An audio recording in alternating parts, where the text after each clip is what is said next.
Le fracas résonnait contre la coque, l'odeur de goudron et de sang.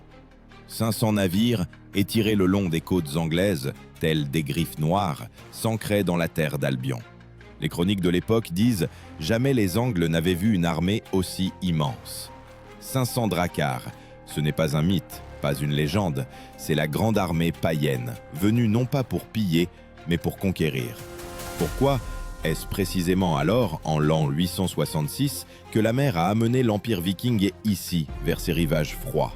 Et qu'est-ce qui a poussé ces hommes à quitter le nord, où la terre elle-même résonne de froid, pour un pays étranger où chaque mille sent la mort? Les historiens écrivent que tout a commencé après la mort de Ragnar Lodbrok, le légendaire konung que le roi anglo-saxon Ella avait jeté dans une fosse aux serpents. Cet acte fut l'étincelle qui alluma le bûcher de la guerre. Ses fils, Ivar le Désossé, Halfdan et Ubbe, jurèrent de se venger. C'est leur serment qui marqua le début de l'expédition que les chroniqueurs appelèrent Missel-Eir, la Grande Armée. À cette époque, le terme drakkar désignait un navire long et étroit au haut bord, orné d'une tête de dragon sculptée. Ces navires pouvaient naviguer aussi bien en mer que sur les fleuves, tels des bêtes vivantes capables de s'agripper à n'importe quelle terre. Ces monstres de bois transportaient chacun 30 à 40 guerriers. Le poids de l'équipement d'un seul combattant, jusqu'à 30 kg, côte de mailles, boucliers, épées, haches, provisions. Leur expédition n'était pas un simple raid, c'était une migration de force, l'invasion d'un peuple entier. Les fouilles archéologiques de Ravensworth et York le confirment. On y a trouvé des sépultures scandinaves contenant des armes, de l'argent et des amulettes de Thor. La terre est littéralement imprégnée d'histoire nordique. Et si on prête l'oreille, on peut entendre sous terre le battement du tambour ancien de leur marche. L'Angleterre était alors fragmentée. 4 royaumes, Northumbrie, Mercie, Est-Anglie et Wessex, vivaient en constante querelle. Et c'est précisément cette fragmentation qui devint une invitation. Comme une meute de loups sent l'odeur du sang, ainsi les Vikings sentirent l'odeur du pouvoir. Ils savaient, s'ils frappaient vite et de manière coordonnée, ils pourraient anéantir l'ancien ordre. Ainsi commença une expédition sans précédent par son ampleur. Mais derrière cette armée, il n'y avait pas que le désir de vengeance. C'était une tentative de créer un nouveau monde, un empire scandinave sur le sol anglais. Les Vikings l'appelaient Danelaw, la loi des Danois, c'est-à-dire un territoire où leurs coutumes, leur justice et leurs épées faisaient loi. Lorsque leur flotte apparut au large des côtes d'Est-Anglie, le brouillard enveloppait la mer, et sur le rivage, dit-on, même les oiseaux se turent. Des centaines de voiles, noirs de goudron, se dressèrent à l'horizon, comme une volée de corbeaux. Cette image s'est gravée à jamais dans l'esprit des Angles, comme le symbole de la fin d'un monde ancien. Mais qui était à la tête de cette armée? Comment gérait-on une telle masse d'hommes venus de dizaines de tribus et de terres différentes? Et surtout, que se passait-il à l'intérieur de ces camps, où se mêlaient les langues, les serments et les odeurs de guerre? Les cendres des feux n'avaient pas encore refroidi que déjà les étendards vikings se dressaient sur les rives d'Est-Anglie. Les chroniques décrivent à l'automne de l'an 866, la mer a déversé sur le rivage non pas seulement une armée, mais une nation entière de guerriers. Des centaines de navires se tenaient en ligne, chacun tel une forteresse de bois et de fer. Le vent de tempête faisait flotter les voiles rayées, et il semblait que la nature elle-même s'inclinait devant cette invasion. Mais comment une telle force a-t-elle pu être rassemblée, alors que le Nord était alors divisé en des dizaines de petits royaumes? La réponse se cache dans un concept qui, en vieux norrois, était appelé Feding, une alliance de chefs pour une expédition commune. Le Feding était plus qu'un accord, c'était un serment scellé par le sang. Chaque konung amenait sous les étendards d'Ivar et de Halfdan non seulement des guerriers, mais aussi la foi et l'honneur de son clan. Dans les plaines du Danemark et sur les côtes de Norvège, les forgerons travaillaient sans relâche, forgeant épées, boucliers et haches. Un navire était construit en 3 mois. Des planches de chêne, fixées par des rivets de fer, étaient enduites de goudron pour survivre aux tempêtes. Les archéologues ont trouvé dans les vestiges de chantiers navals près de Roskilde des traces d'ateliers où des dizaines de dracars pouvaient être construits simultanément. L'ampleur était colossale, comme si aujourd'hui des dizaines de milliers de soldats de différentes armées s'unissaient pour une seule expédition. À l'intérieur des camps, la vie bouillonnait. Des centaines de feux, l'odeur de viande fumée, le cliquetis des marteaux et les chants des skaldes. Ici, sous le roulement des tambours, les destins se décidaient. Chaque guerrier savait, ce qui l'attendait n'était pas seulement une bataille, mais une épreuve qui graverait à jamais son nom dans les sagas. Les haches étaient affûtées jusqu'à un éclat miroir. Des runes étaient gravées sur les hampes des lances. Les Vikings croyaient que ces symboles conféraient de la force au combat. Le terme décrivant un tel camp de combat était « vik », une fortification temporaire près de l'eau. De ce mot est ensuite dérivé le terme même de viking. Le vik, ce n'était pas seulement un lieu de repos, c'était un espace rituel où le nordique se préparait à mourir dignement. Un cercle de boucliers, des tentes faites de voiles, des tours de guet en bois. Tout était ordonné, comme chez les fourmis, mais à la place du sable, des os et du fer. Les historiens notent qu'au moment du départ de Scandinavie, l'armée pouvait compter jusqu'à 20 000 hommes. Pour l'époque, un nombre impensable. Ils n'avançaient pas à l'aveuglette. Des éclaireurs avaient débarqué en Angleterre au préalable, étudiant les gués, les routes et l'emplacement des monastères. Ces éclaireurs étaient appelés les scoutis, des hommes qui se déplaçaient en avant, comme des ombres. Leur tâche était de trouver un point faible. Et ils l'ont trouvé. L'Est Anglie était peu défendu. Son roi Edmond n'avait ni armée puissante, ni alliés. Lorsque le premier contingent débarqua à l'embouchure de la rivière Yar, les Anglo-Saxons ne crurent pas à la réalité de ce qui se passait. Ils arrivèrent comme une tempête, et la terre trembla au son de leurs boucliers, est-il consigné dans la chronique. Ce n'était pas une simple attaque, c'était une démonstration de force. Des dizaines de navires formèrent un demi-cercle près du rivage, tels les mâchoires d'une bête. Sur les mâts, des têtes de loup, sur les boucliers, des crânes d'ennemis des expéditions précédentes. Tout autour hurlait l'horreur à venir. Mais les Vikings avaient un objectif bien plus profond que le pillage. Ils portaient en eux l'idée d'un nouvel ordre, un monde où leurs lois, leurs langues et leurs dieux pourraient coexister avec les peuples conquis. C'est en ces jours que naquit l'idée de créer des établissements permanents. Les découvertes archéologiques à Ravensworth et York le confirment. Peu après le débarquement, les premières maisons de type scandinave firent leur apparition, longues, allongées, avec un foyer au centre. Et pourtant, la discipline dans le camp reposait sur la peur et la loyauté personnelle. Les guerriers étaient divisés en groupes de 10, dirigés par des combattants expérimentés, appelés Draengi. Ce mot désignait les hommes d'honneur, l'élite de l'armée. Être un Draengi, c'était marcher en première ligne, là où volaient les flèches. Il constituait l'ossature sur laquelle reposait l'armée. La nuit, le camp plongeait dans le silence. Seule la mer murmurait qu'un grand périple attendait, où se mêleraient le sang, la foi et le destin. Ivar le désossé, assis près du feu, traçait une carte avec un bâton sur le sable. Nul ne savait que son esprit était plus froid que le vent du nord. Il ne pouvait marcher, mais il dirigeait l'armée comme un joueur d'échecs dirige son échiquier. Sa faiblesse devint une force et son nom, une terreur pour toute l'Angleterre. Et lorsque les premiers rayons du soleil illuminèrent la mer, des centaines de navires levèrent l'ancre. À cet instant, dit-on, l'air résonna du cri de milliers de guerriers. Leurs voiles se gonflèrent du vent, et l'ombre de la grande armée païenne se posa sur les rivages d'Albion. Et avec cette ombre, il n'était plus possible de transiger. Elle n'apportait pas seulement la guerre, elle apportait la fin d'une ère.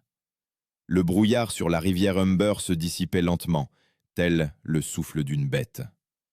De lui émergeaient les sombres silhouettes des navires, et bientôt, au-dessus de l'eau, un sourd grondement se fit entendre, le son de centaines de corps, annonçant le début de l'invasion.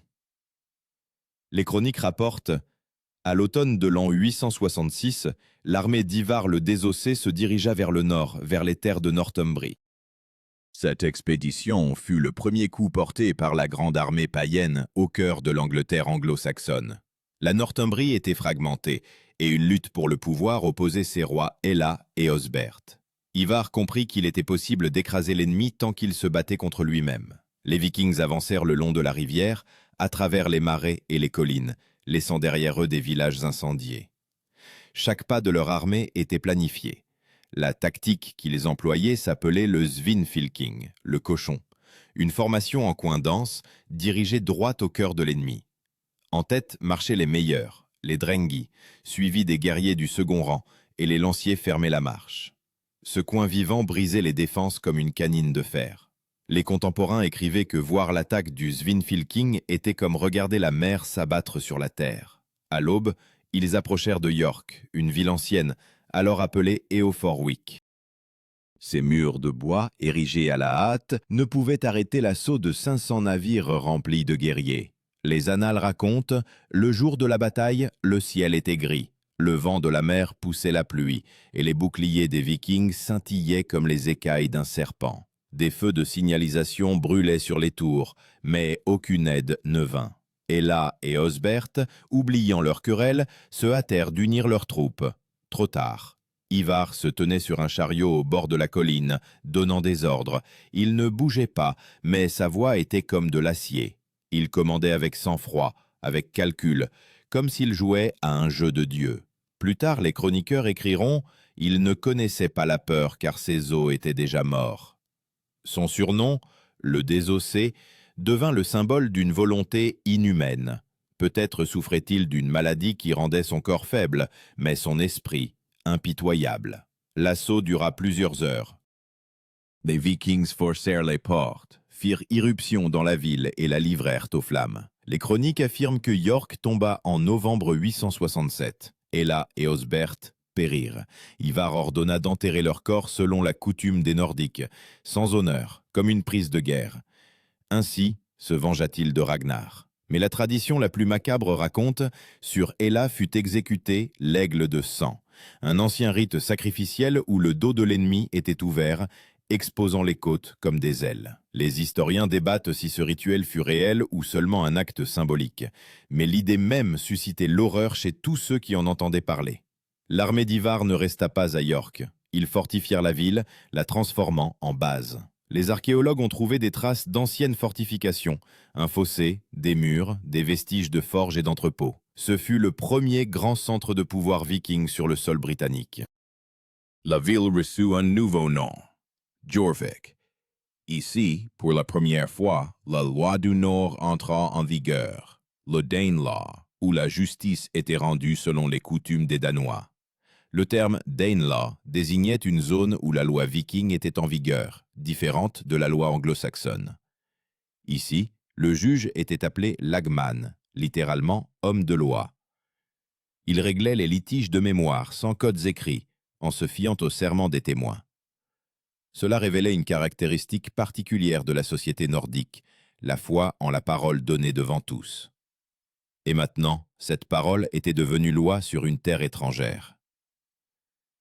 Après la chute de York, l'armée se divisa. Une partie resta pour tenir le nord, l'autre se dirigea plus au sud, vers les terres de Mercie. Au printemps de l'an 868, ils reprirent leur marche, cette fois sous le commandement des frères Halfdan et Guthrum. Les historiens notent que la discipline de cette armée frappait les contemporains. Chaque contingent avait son propre signe, son propre corps, ses propres signaux. Quand l'armée se rassemblait, il y avait un tel brouhaha que la terre elle-même semblait chanter un chant de guerre. Les Anglo-Saxons tentèrent de résister, mais leurs armées étaient petites et fragmentées. Un seul royaume, le Wessex, conservait une force interne. Son roi, le jeune Alfred, ne savait pas encore qu'il allait bientôt devenir le dernier rempart entre l'Angleterre et la mer du Nord. Jorvik devint la capitale du nouveau pouvoir. Dans ses rues résonnait un mélange de langues, scandinaves, latin, vieil anglais. Les marchands vendaient des fourrures, des épées, de l'ambre et des esclaves. La grande armée païenne, qui avait commencé comme une expédition punitive, se transformait progressivement en la base d'un nouvel État. Mais en son sein, la discorde commençait déjà à mûrir. Ivar disparut des chroniques, comme un ombre se dissolvant dans le brouillard, laissant à ses frères le pouvoir et le fardeau. Du nord, les Vikings n'apportèrent pas seulement des épées, ils apportèrent un ordre bâti sur la peur et l'honneur. Mais cet ordre était fragile. À chaque nouvelle expédition, l'armée s'éloignait de plus en plus de la mer, perdant le lien avec sa patrie et ses dieux. Et là où résonnait auparavant le rugissement de la victoire, une nouvelle force devait bientôt apparaître, la force de ceux qui décidèrent que la terre pouvait être défendue non par le sang, mais par la volonté. L'année 871 entre dans les chroniques comme l'année des 9 batailles. La terre du Wessex gémissait sous les coups des Nordiques. La grande armée païenne avançait comme une avalanche, ville après ville, monastère après monastère. Les chroniques écrivent « Ils vinrent comme une tempête hivernale et ne connaissaient pas la fatigue. » Mais pour la première fois, ils furent confrontés à un homme d'une détermination égale, Alfred, le jeune frère du roi défunt Ethelred. Il n'avait pas plus de 30 ans, mais comprenait déjà, si le Wessex tombait, toute l'Angleterre tomberait. À ce moment-là, l'armée viking comptait, selon diverses estimations, jusqu'à 25 000 hommes. Leur camp près de Reading était plus grand que n'importe quelle ville du sud. Ici, la vie bouillonnait. Des épées étaient forgées, des navires réparés, des trophées partagés. Mais avec la richesse venait aussi la fatigue. L'armée, habituée à vaincre, se heurta à un ennemi qui ne s'engageait pas en bataille ouverte, mais frappait depuis le brouillard, reculait, attirait dans les marais. La tactique, que l'on nommerait plus tard « guerre d'usure », Alfred l'appliquait avec une froide calculatrice. Il savait que les Vikings dépendaient de leur base de ravitaillement, des fermes et du bétail qu'ils prenaient au peuple conquis. C'est pourquoi il brûlait les villages, laissant derrière lui des terres vides. Ce n'était pas une lutte pour le territoire, mais pour le temps, du temps pour rassembler ses forces. Alfred créa un système de burhs, des établissements fortifiés reliés par des routes. Un burh, ce n'était pas seulement une forteresse, mais un bastion de survie. Dans chaque burh, il y avait du grain, de l'eau et des armes, et chacun pouvait soutenir un siège. Les Vikings se trouvèrent pour la première fois face à un adversaire qui savait compter, attendre et ne pas perdre la foi. Ils gagnaient des batailles, mais pas la guerre. En janvier 871, le premier affrontement eut lieu près de Reading. Les Nordiques repoussèrent l'attaque d'Alfred, mais il riposta bientôt près d'Ashdown. La bataille dura toute la journée, et les chroniques la décrivent comme un combat où la terre se transforma en une mer de boue et de sang. Les boucliers se brisaient, les épées se tordaient, mais les angles tenaient bon. Ce jour-là, Alfred montra que l'ennemi était mortel. Le terme décrivant la formation du Wessex était la muraille de bouclier. Une ligne dense de guerriers où le bouclier protégeait l'épaule du voisin. C'était un bastion vivant. Les Vikings respectaient cette formation. Elle exigeait non pas la force, mais l'unité. Quand la muraille de bouclier résistait à l'assaut du Svinfylking, le combat corps à corps commençait, où la volonté, et non l'arme, était décisive. Les archéologues ont trouvé dans la région d'Ashdown des pointes de flèches et des fragments de haches, preuve que la bataille fut désespérée. Alfred reculait et se reformait, tel le souffle de la forêt. Quant aux Vikings, ils commençaient à perdre leur cohésion interne. Après la mort d'Ivar, sa place fut prise par Guthrum, un guerrier pragmatico mais dépourvu du charisme de son frère. Il préférait les négociations si celles-ci menaient à un avantage, mais l'armée, trempée dans le sang, ne savait pas vivre sans combat. Chaque chef voulait la gloire, l'or, des terres. L'alliance, scellée par la vengeance, reposait désormais sur l'avidité. Au printemps 873, Guthrum mena de nouveau ses troupes contre Alfred. Ils assiégèrent Chippenham, la cour hivernale du roi. L'attaque fut soudaine. Selon les chroniques, les Nordiques attaquèrent dans la nuit du 12 janvier, alors que les Anglo-Saxons célébraient l'Épiphanie. Tout fut incendié. Alfred, avec une petite troupe, s'enfuit dans les marais du Somerset. Ainsi commença sa légende. La boue, le froid, la faim, voilà ses alliés. Le roi devenu exilé rassemblait les restes de son armée, se cachant dans les marais. Plus tard, les chroniqueurs écriront « Il se nourrissait de poissons et d'espoir ». Pendant ce temps, la grande armée célébrait sa victoire. Il pensait que l'Angleterre était définitivement brisée, mais c'est précisément dans les marais qu'un nouvel ordre naissait. Alfred créa une milice composée de paysans et de guerriers endurcis par les souffrances. Il leur apprit à frapper soudainement, à disparaître avant l'aube. Son camp devint une entité vivante, surgissant du brouillard quand les Nordiques s'y attendaient le moins. Les archéologues ont trouvé dans le Somerset les vestiges de camps de cette époque, des fosses de stockage de nourriture, des pointes de lance, des restes de bateaux. Tout indique que cette armée des marais a réellement existé. Les historiens appellent cette période le passage de la survie à la Renaissance. Alfred transforma la défaite en arme. À l'été 872, Guthrum commença à ressentir la pression. Son armée était dispersée, le ravitaillement faiblissait, et les habitants locaux se soulevaient. Les Vikings firent face pour la première fois à un ennemi qui ne se rendait pas après la défaite. Ils pouvaient détruire des villes, mais ils ne purent détruire l'esprit. La grande armée païenne, autrefois invincible, était désormais un lourd fardeau pour ses propres chefs. Elle n'appartenait à personne, trop grande pour être gérée et trop fragmentée pour être une lame unique. Et sur cette armée, la question résonnait de plus en plus souvent. Les dieux se seraient-ils détournés? Car là où résonnait encore récemment le fracas des victoires, on n'entendait plus que le souffle des marais et le tintement de l'acier, annonçant un nouveau matin. Au printemps 878, les marais du Somerset se remplirent de fumée. Alfred le Grand, rassemblant autour de lui les restes de son armée et une milice de paysans, se préparait à porter un coup qui allait changer le cours de l'histoire.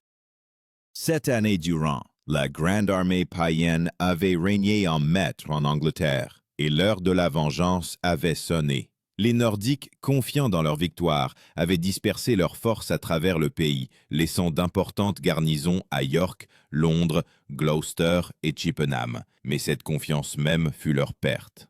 Les chroniques racontent qu'au printemps, Alfred rassembla son armée à Egdon, un lieu où, selon la tradition, chaque homme jurait de ne pas reculer. Alors, il n'aligna sur le champ pas plus de 5000 hommes, mais c'étaient des hommes endurcis par les privations. Face à eux, se tenaient jusqu'à 15 000 guerriers de Guthrum, expérimentés, armés et confiants. Les Vikings rirent en apprenant que le roi exilé marchait contre eux avec une armée de paysans, mais quelques semaines plus tard, ils n'avaient plus le cœur à rire. La bataille décisive eut lieu à Edington. L'emplacement exact n'est pas déterminé, mais les archéologues ont trouvé dans cette région des pointes de lance et des restes de boucliers calcinés, traces d'une grande bataille.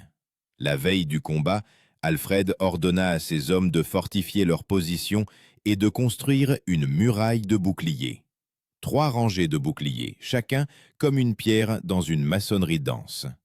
Les Vikings formèrent leur Svinfylking, une formation en coin avec laquelle ils avaient remporté des dizaines de batailles. Au matin, le brouillard s'étendit sur le champ, et dans son voile gris, 2 mondes se heurtèrent. Les témoins écrivirent que le combat dura toute la journée. Les Vikings frappaient avec leurs boucliers, brisant les rangs, mais les Anglo-Saxons tenaient bon, comme les racines d'un chêne. Puis Alfred donna le signal, et la première ligne s'ouvrit. À travers la brèche, les lanciers frappèrent. Ce fut le moment décisif. « Ils chancelèrent », écrivit le chroniqueur. Et pour la première fois en 7 ans, les yeux des Nordiques virent la peur. Lorsque le soleil se coucha, la grande armée était vaincue. Guthrum et ses guerriers se retirèrent dans leur camp fortifié, mais capitulèrent le lendemain matin. Le terme décrivant ce moment dans les chroniques est grind, le broyage. Ce mot traduisait l'essence de la bataille. 2 mondes, serrés dans un même tourbillon, se broyaient mutuellement jusqu'à ce qu'il ne reste que le silence. Alfred fit preuve de ce que les Vikings appelaient le Dreingild, la miséricorde du vainqueur. Il ne massacra pas les prisonniers, mais offrit à Guthrum un choix: se faire baptiser et continuer à régner sur les terres de l'Est sous la couronne anglaise. Guthrum accepta. Il fut baptisé sous le nom d'Esselstan et un traité fut bientôt conclu, connu sous le nom de paix de Wedmore. Cette paix ne fut pas une simple trêve, mais un nouvel ordre. Selon les termes du traité, l'Angleterre fut divisée. L'Ouest resta à Alfred, l'Est aux Danois. Ainsi naquit la frontière, connue sous le nom de ligne du Danelaw. Tout ce qui se trouvait au nord-est de la Tamise devint la propriété des Scandinaves. C'était la reconnaissance que la grande armée païenne n'avait pas conquis l'Angleterre, mais l'avait changée à jamais.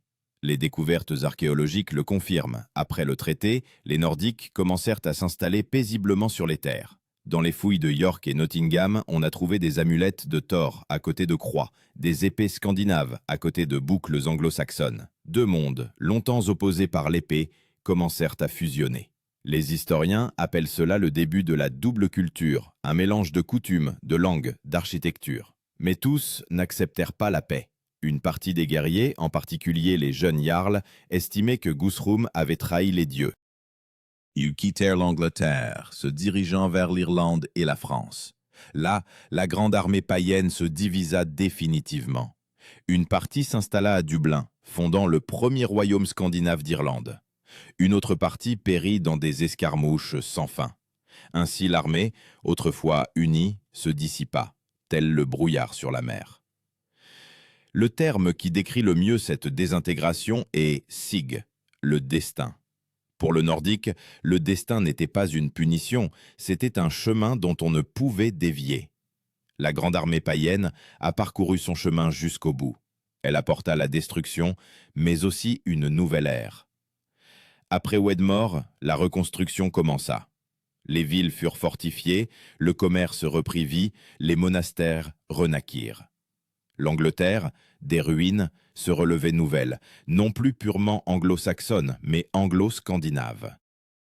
Quand les chroniques écrivaient que les Vikings avaient disparu des rives du Wessex, ce n'était pas une disparition, mais une transformation. Ceux qui étaient venus avec l'épée restèrent avec la charrue. Leurs descendants vécurent ici pendant des siècles, leurs mots entrèrent dans la langue, leurs lois dans les traditions judiciaires. Mais le souvenir de la grande armée païenne vécut plus longtemps que ses épées. Et quand la nuit le brouillard se lève sur les côtes d'Angleterre, les anciens disaient entendre loin en mer, les corps retentirent, écho de ce matin où 500 navires apparurent pour la première fois à l'horizon. On dit que la mer se souvient de tout, et quand les vagues se brisent contre les rochers de York, elle murmure les noms de ceux qui vinrent ici sous des voiles noirs. La grande armée païenne n'a pas disparu, elle s'est dissoute dans l'Angleterre elle-même. De ses cendres naquit un nouveau peuple, où le sang des Nordiques se mêla au sang des Angles.